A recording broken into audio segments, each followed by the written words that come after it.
Ladies and gentlemen, our Governor, Dan McKee.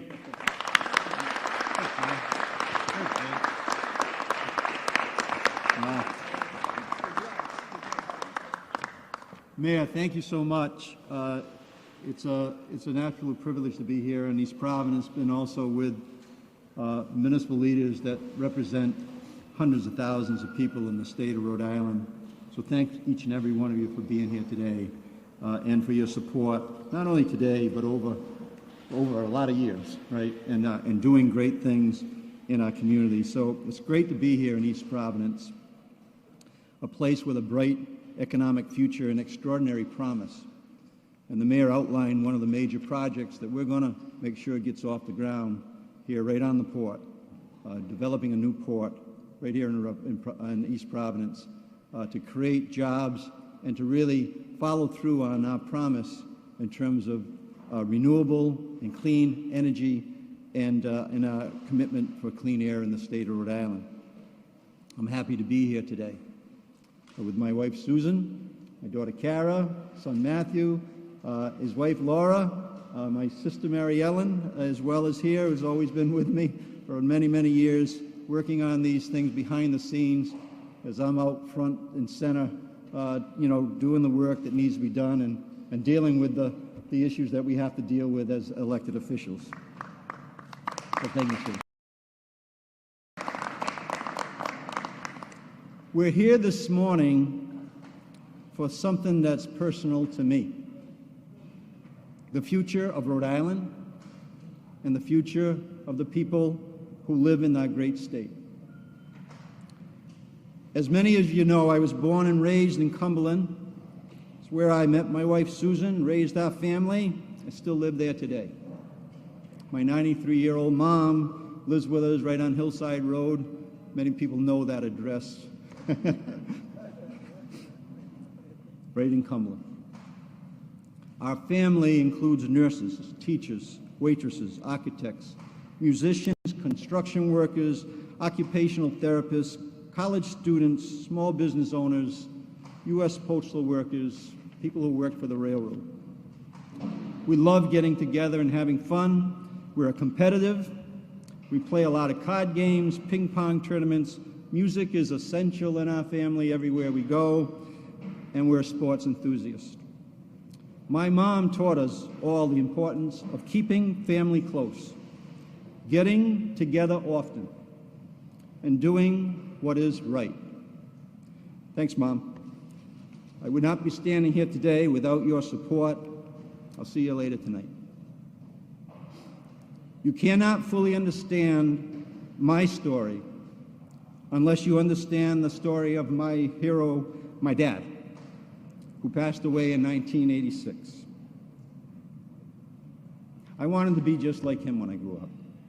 He was a family man, a small business owner, a military veteran of World War II, and a public servant, having founded the Cumberland Lincoln Boys Club with his friends in the 1950s.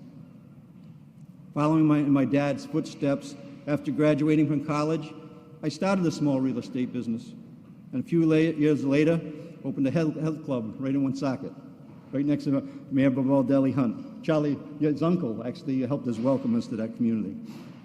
I helped my brothers operate McKee Brothers Oil business after my dad passed away. Today, this business is a third-generation business that's over 100 years old.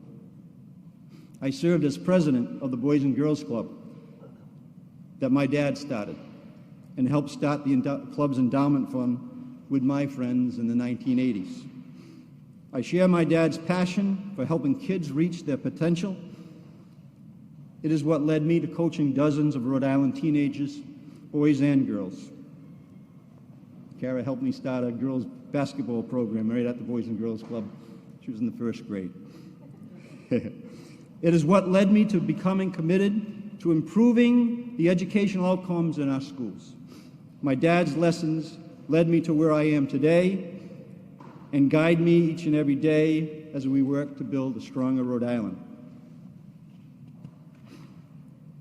And those experiences, running a family business in our state for generations, fighting through economic downturns, creating opportunities for our kids, being a local mayor, supporting jobs, leveling playing fields for people who need the help, drive me each and every day.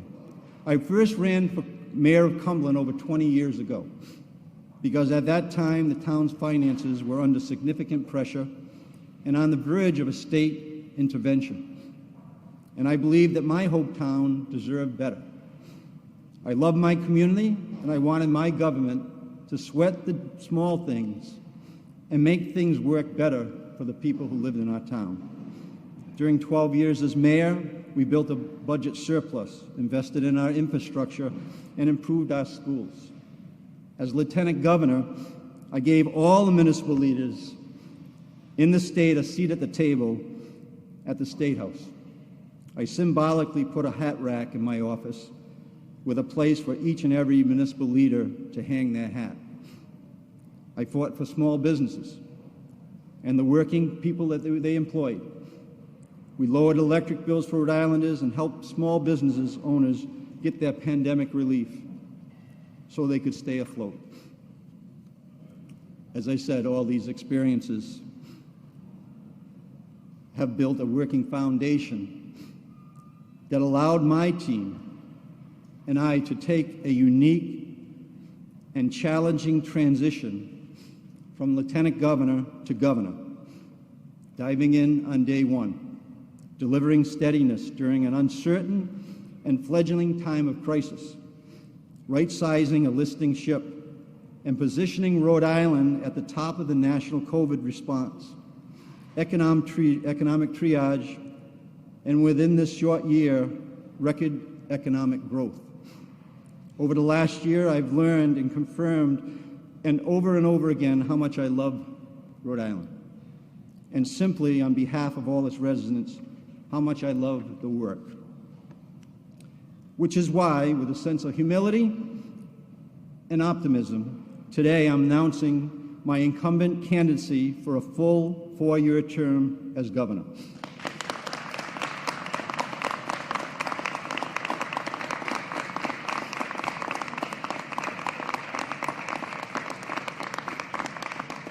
I'm running to create good paying jobs and support small businesses to grow our economy and fight for hard-working people and their families in all 39 cities and towns. With the help of our municipal leaders, this will be a 39 city and town campaign. I'm running to deliver an economic recovery from the pandemic that improves our state's economy for this generation of Rhode Islanders and the next. I believe Rhode Islanders have a right to the security of a good-paying job with a fair wage, a right to know their schools are delivering for their kids, and an equitable opportunity to live in a safe home and in a safe community. And they are right in wanting their government to have its finances in order, just like they do. And they want a governor who knows what they're going through. That is why I am running as an incumbent for election for a full 4-year term to take advantage of the momentum that we have been able to build over the past 12 months to keep us moving forward with strong leadership. As a governor for the past year, we have delivered important progress in this historic crisis. Last January, before I became governor, Rhode Island was reeling from COVID. From the moment I was sworn in, I was squarely focused on COVID. That meant getting shots in the arms. We worked with our mayors, our businesses, National Guard, Department of Health, and our schools all around the state of Rhode Island. We helped businesses stay open, kept our kids safely in school. We got families back to work and our economy running. Together, we focused on solving complicated issues. because we can't get Rhode Island moving again unless government gets down to work. And that's what I did from day one. I worried about the details, just like I did as a mayor. I asked the tough questions, brought people together, and worked with anyone who was willing to roll up their sleeves and do the work. Those are the same principles that I've been following my whole life, whether it was as a dad, as a small business owner, a basketball coach,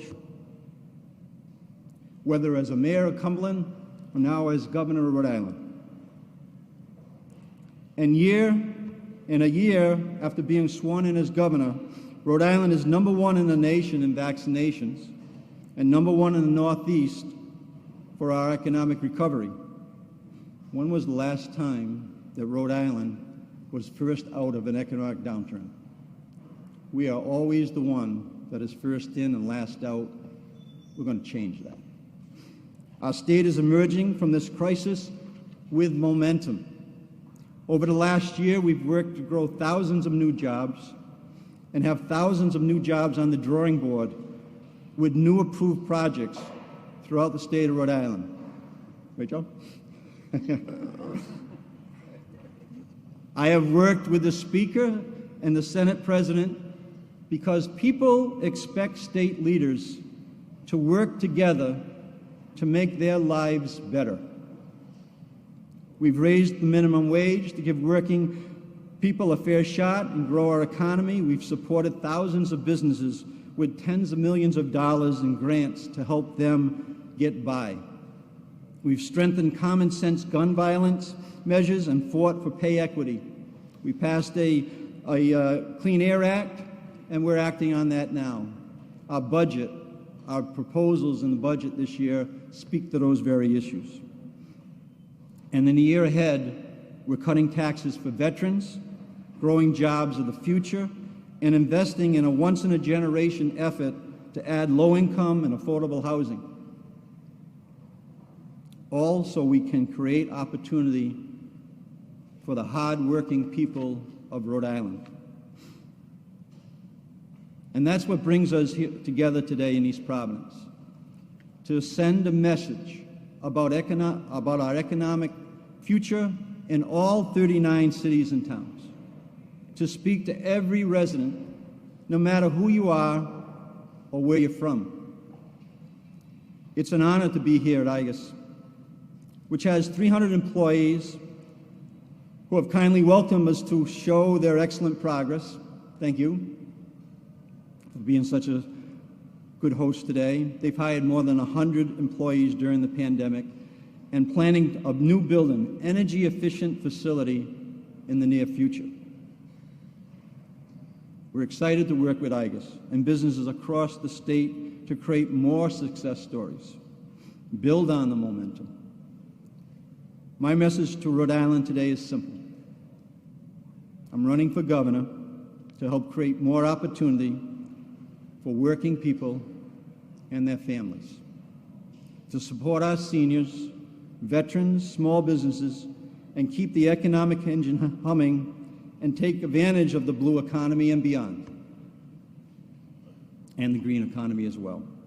And I'm running to create good jobs for those who need them, to grow our economy in every corner of our state, so we can raise per capita income for everyone. But we have a lot of work to do.